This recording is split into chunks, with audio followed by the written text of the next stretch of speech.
Hey, what is up everybody, it's Mega and welcome back to yet another video. Today I'm going to be giving you my diabellstar K9 deck. I knew it's mainly a pure variant just with a slight added twist with the diabellstar package in order to go into a Azmina silver and a dragoon negate on top of your already normal board. It's just simply an added package because obviously pure K9 on their own can't really cope because obviously with the hits.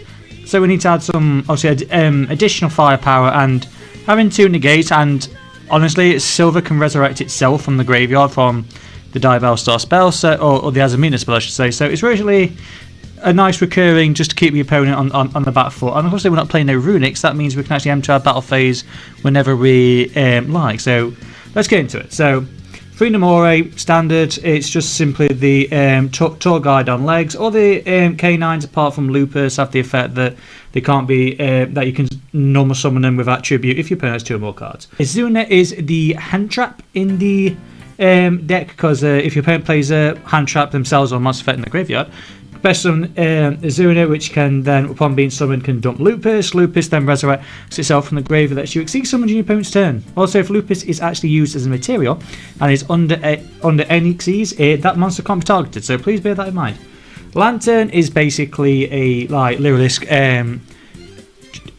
Canary, if you know that card. It's basically summons itself and a K9 from the graveyard, and then also it's a spell and trap card searcher as well. Obviously the one that got hit, Yugioh, is the monster searcher, and also it can special summon itself at any level 5, so that's why K9 is so splashable. And then we have the what should you call it, Disc Blaster, which is basically the honorary K9, because it could just special summon itself to any zone that has no cards, so you could just special summon it for free. And yeah, basically it's a pure little package that you run in any pure variant, with obviously your 4 searchers, with being the case of K9 can search any K9 monster. Then you have your 3 chaotic elements that can also search Lantern or Yugioh and can resurrect them from the graveyard. So you've easily got plenty of search power. And then we're only running that one force release because I don't really like the other one. The force released is you can summon you can go into Ripper and then obviously pop opponent's card, really handy. Obviously Ripper can just do the hand rip. As for the diabellstar package, you're running 2 diabellstar the Black Witch. You can run free. I just feel like I'd never really want to run free because space. I'll say 42 cards. You could easily make this 40 cards if you want to cut a chaotic elements, but I would just run it at 41 because I want the consistency. And then we've got 3 Seeker, which basically searches out diabellstar. Diabellstar gets you access to Deception. Deception tributes the Dark Magician of Chaos to get access to Azmina, and then Azmina sends Deception to summon out Silver. So and then also you'll have Gaze of Tamiya's through Dark Magician of Chaos. So basically a simple Seeker can end on 2 negates, and Seeker you can shuffle Deception back into the deck and draw 1 card. So you actually get 2 negates, draw a card, then like I say you can banish this Azmina spell from your graveyard the following turn, and then you can resurrect your Silver when you've used its effect. So you get 2 negates, a follow-up negate, and you get to draw a card all off one spell. And Diabellstar is basically a free, you can just pitch any card, so you could pitch like any of these K9s, which then makes Lantern live. It's just they do work. Then as for the non-engine, you can just basically edit this and put any other non-engine you want. I've just gone with good stuff. So we've gone for Fugalos, Ash Blossom. You could run Bell if you want. I got Bell and Droll in the side, but you could easily run them. I've just managed to want to main Droplet, because again, Droplet you could send your stuff and resurrect it off Lantern, and it's just basically a very good board break. You could go first and go second, and it's the same with the Fallen. Send your Albion, or you can be sending Ecclesia, because then Ecclesia can bounce 1 card back on top of a pop. So you just want some good stuff, generic board breakers and generic hand traps. So then obviously we're running the 3 evenly matched in case we're going second. So we're running like every single one of these non-engines are good going first and going second, because you can just pitch off the evenly match with Droplet, and the same for Gallows. So if they're dead going first, but and also you can pitch them off Diabellstar, so they're not dead at all. And also you can pitch for Gallows off a Deception as well. So again, it's never dead. So Every card has its purpose. In the extra deck, we're running 2 Ripper, 1 Jax, and the Werewolf for the pure K9 monsters. Then we've got the Nash package, which lets you absorb an opponent's monster. You could just literally leave on the Nash, but you can also go into Chaos Nash to go into Umbral Horror Masquerade for another monster negate on top of your Dragoon and your Azamina Silver. But I see on top of all this, you're going to be having a Ripper, which is obviously a hand or graveyard negates. It's up to you from hand traps. Jax is just a really good go second card. Same for the Werewolf. We're also running Super Blaster, which is basically just a Book of Moon on legs. I say Azamina La Silva attributes itself to negate a monster effect, doesn't negate and destroy. That's the Dragoon. But essentially, you would play Diabellstar. You banish it, summon Dark Magician of Destruction, which then gets you access to Gaze of Timaeus. You then use Deception to tribute Dark Magician of Destruction. This lets you get into the Silver, and then you play Gaze of Timaeus during your opponent's turn to go into Dragoon, and you've got a Dragoon on your turn and your opponent's turn, so that's cool.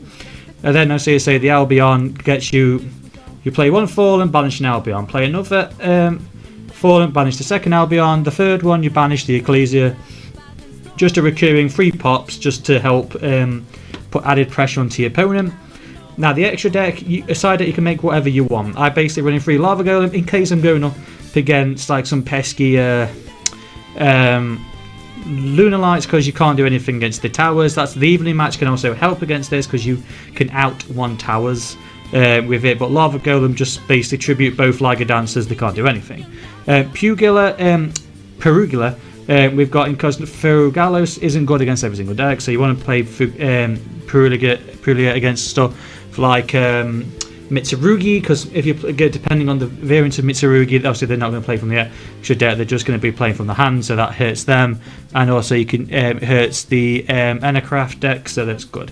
Bella's also just a good hand trap against all sorts. You can easily main her and take out the evenly matches. Up to you what you really prefer, but Bella's just good against a lot of generic stuff that use the graveyard, and then obviously Droll. It's limited to 2 for a reason. It's just a really oppressive hand trap in today's meta. Then obviously we've got back row hate in the terms of Harpy's Feather Duster and Lightning Storm on top of our evenly match. It's just basically our 7 card hate extra deck lineup. And that's it for the deck, guys. We'll go into some replays and hope you enjoy the video.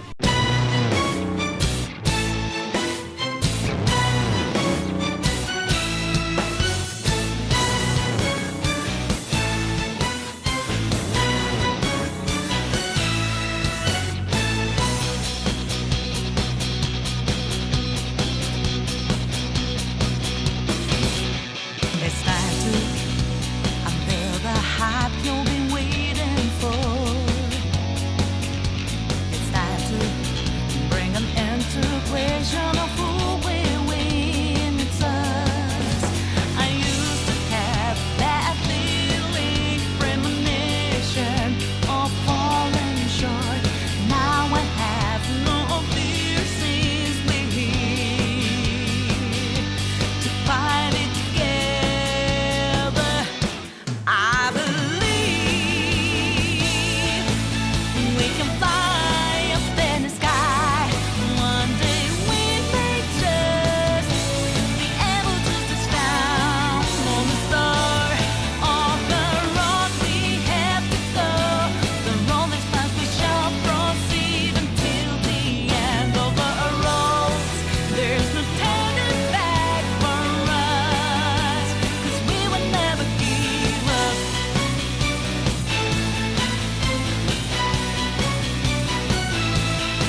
our turn to get back, to grab the future which we fall.